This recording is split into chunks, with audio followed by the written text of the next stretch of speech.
Assalamualaikum warahmatullahi wabarakatuh. Sebelumnya perkenalkan, nama saya Windasari dari D3 Keperawatan kelas 1A. Di video ini saya akan menjelaskan sistem muskuloskeletal. Apa pengertian dari muskuloskeletal? Sistem muskuloskeletal adalah suatu sistem yang terdiri dari tulang, otot, kartilago, ligamen, tendon, dan persendian. Sistem ini berperan penting dalam gerakan tubuh. Oleh karena itu, bila sistem muskuloskeletal terganggu, kemampuan dalam bergerak dan melakukan aktivitas pun bisa terganggu. Bentuk-bentuk kerangka tulang manusia. Ada baiknya untuk memahami bentuk-bentuk dari tulang sebelum memahami anatomi kerangka tulang manusia. Berdasarkan bentuknya, tulang manusia dibagi menjadi 5 bentuk, yaitu 1. Tulang panjang. Tulang panjang memiliki rongga dan bertanggung jawab sebagai penopang kerangka tubuh. Sebagai contoh, tulang panjang yaitu tulang paha, femur, tulang betis, fibula, tulang kering, tibia, tulang telapak kaki, metatarsal, dan tulang telapak tangan, metakarpal, jari-jari palang, serta tulang yang membentuk lengan yaitu humerus, ulna, dan radius. 2. Tulang pendek. Ukurannya kira-kira sepanjang lebar dan berbentuk seperti dadu atau bundar. Tulang ini yang memungkinkan Anda untuk bergerak. Sebagai contoh, tulang pendek antara lain adalah tulang yang membentuk pergelangan kaki, tarsal, dan tulang membentuk pergelangan tangan, karpal. 3. Tulang pipih. Tulang pipih memiliki ukuran yang sangat tipis, tapi ukuran dan bentuknya sangat bervariasi. Tulang ini memiliki area permukaan untuk melindungi otot yang terdapat pada tulang tersebut. Sebagai contoh, tulang pipih antara lain tulang rusuk, rib tulang tengkorak, tulang dada, sternum, dan tulang belikat skapula. 4. Tulang tidak teratur.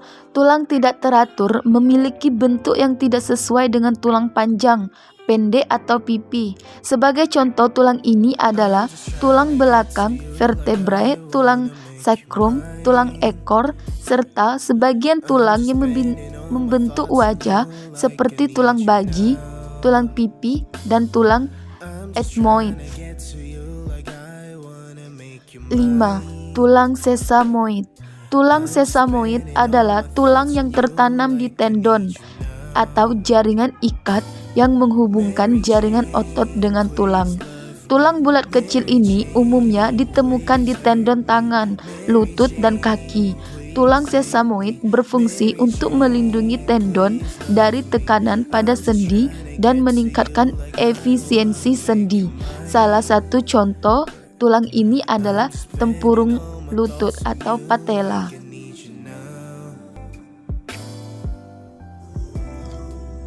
Anatomi tulang manusia.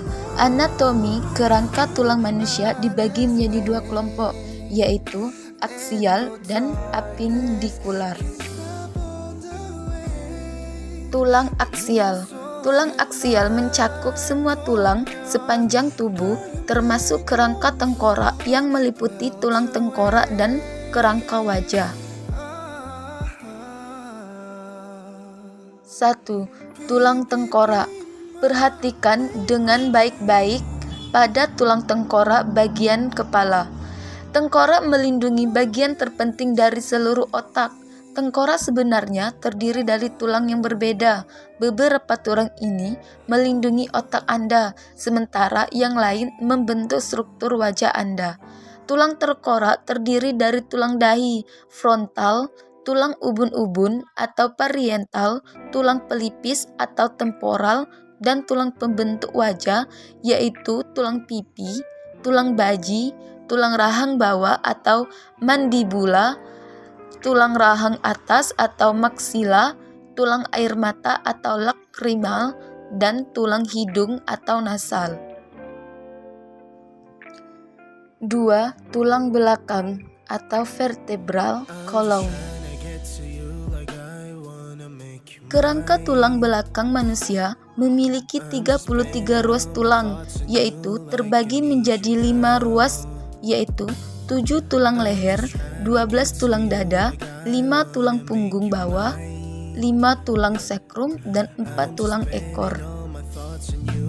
Masing-masing ruas tulang tersebut diberi nama berdasarkan huruf pertama dari ruas dan posisinya di sepanjang sumbu atas hingga bawah, kecuali sakrum dan tulang ekor. Sebagai contoh, tulang dada atau torasik yaitu paling atas disebut T1 dan yang paling bawah disebut T12. 3. Tulang rusuk dan tulang dada. Anatomi rangka tulang manusia juga meliputi tulang dada, sternum, yaitu tulang tipis berbentuk pisau yang terletak di sepanjang garis tengah tubuh Anda. Sternum terhubung ke tulang rusuk oleh tulang rawan yang disebut cartilago costa. Tulang rusuk berguna untuk melindungi jantung, paru-paru, dan hati serta organ lainnya di dalam rongga dada agar tetap aman. Tulang rusuk manusia terdiri dari 12 pasang, yang terdiri dari 7 pasang tulang rusuk sejati, 3 pasang tulang rusuk palsu, dan 2 pasang tulang rusuk melayang.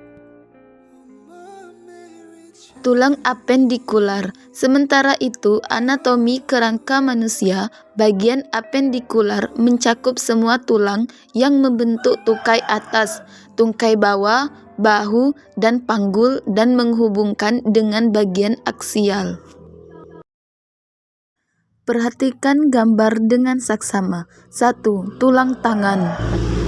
Anatomi tulang pada tangan terdiri dari tulang lengan atas, humerus, pergelangan tangan, karpal, telapak tangan metakarpal, dan jari-jari. Setiap lengan melekat pada tulang belikat skapula, yaitu tulang segitiga besar di sudut tulang bagian atas setiap sisi tulang rusuk.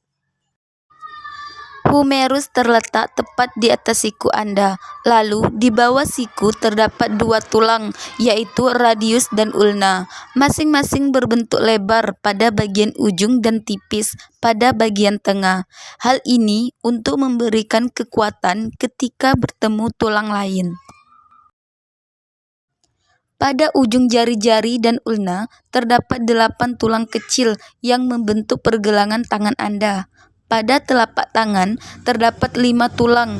Setiap jari tangan terdiri dari 3 ruas tulang, kecuali jempol hanya terdiri dari 2 ruas tulang.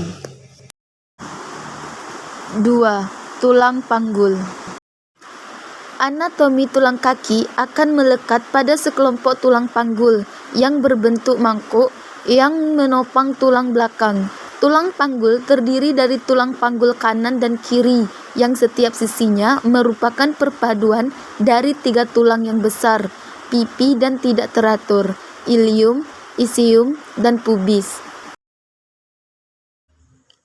3. Tulang kaki.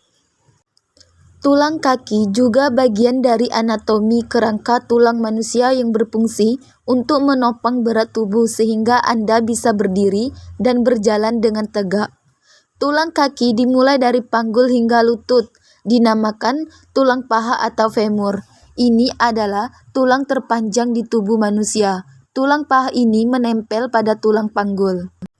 Di lutut terdapat tulang yang berbentuk segitiga yang disebut patella atau tempurung lutut. Tulang ini yang melindungi sendi lutut. Di bawah lutut terdapat 2 tulang kaki lainnya, yaitu tibia atau dikenal dengan tulang kering dan fibula atau tulang betis. Sama seperti 3 tulang di lengan Anda, ketika tulang di kaki memiliki ujung yang lebih lebar daripada di tengah untuk memberi kekuatan ketika bertemu tulang lain. Sementara tulang pergelangan kaki atau metatarsal sedikit berbeda dari pergelangan tangan. Pada bagian pergelangan kaki terdapat tulang talus yang melekat pada tulang betis dan membentuk pergelangan kaki. Lalu, di bawah tulang talus terdapat tumit yang tersambung dengan 6 tulang lainnya. Pada tulang telapak kaki atau tarsal terdapat 5 tulang panjang yang menghubungkan ke jari-jari kaki. Setiap jari kaki memiliki 3 tulang kecil, kecuali jempol hanya memiliki 2 tulang. Hubungan kerangka tulang dengan sendi. Setelah mengetahui anatomi kerangka tulang manusia, Anda perlu memahami hubungan tulang dengan sendi di dalam tubuh manusia. Menurut Stanford Children's Hill, sendi merupakan tempat bertemunya 2 atau lebih tulang di dalam tubuh. Oleh karena itu, sendi sangat berkaitan erat dengan kerangka tulang manusia. Sebagian besar sendi bersifat mobile atau bisa digerakkan, sehingga tulang pun juga semakin mudah melakukan pergerakan. Persendian terdiri dari 1. Tulang rawan atau kartilage. Meski disebut tulang rawan, bagian dari sendi ini adalah jaringan yang menutupi atau melapisi sendi. 2. Ligamen atau ligaments. Ligamen adalah jaringan berserat tapi bersifat elastis dan berfungsi sebagai jaringan penghubung yang terdapat di sekitar persendian untuk mendukung sekaligus membatasi pergerakan sendi. Ligamen bertugas untuk menghubungkan satu tulang dengan tulang lainnya. 3. Tendon atau tendons. Hampir mirip dengan ligamen, tendon berada pada sisi-sisi sendi dan melekat pada otot yang mengontrol pergerakan dari sendi. Tendon berfungsi untuk menghubungkan otot dengan tulang. 4. Bursa. Sementara itu, bagian dari sendi ini adalah kantung berisi cairan yang terdapat di antara tulang-tulang, ligamen, atau struktur lainnya. Fungsi dari kantung cairan ini untuk mengurangi gesekan yang terdapat di dalam sendi. Otot. Ada 3 jenis otot yang merupakan bagian dari sistem muskuloskeletal, yaitu 1. Otot rangka adalah otot yang melekat pada tulang dan sendi. Otot ini bisa meregang dan berkontraksi saat tubuh bergerak, seperti saat berjalan, menggenggam benda, atau saat mengubah posisi tubuh, misalnya menekuk dan meluruskan lengan atau kaki. 2. Otot polos. Otot polos adalah jenis otot yang terdapat pada organ-organ tubuh, misalnya saluran cerna dan pembuluh darah. Aktivitas otot polos diatur oleh saraf otonom, sehingga mereka dapat bekerja secara otomatis. 3. Otot jantung. Sama seperti otot polos, otot jantung juga bekerja secara otomatis dalam memompa darah ke seluruh tubuh, tetapi struktur jaringan otot ini mirip dengan otot rangka.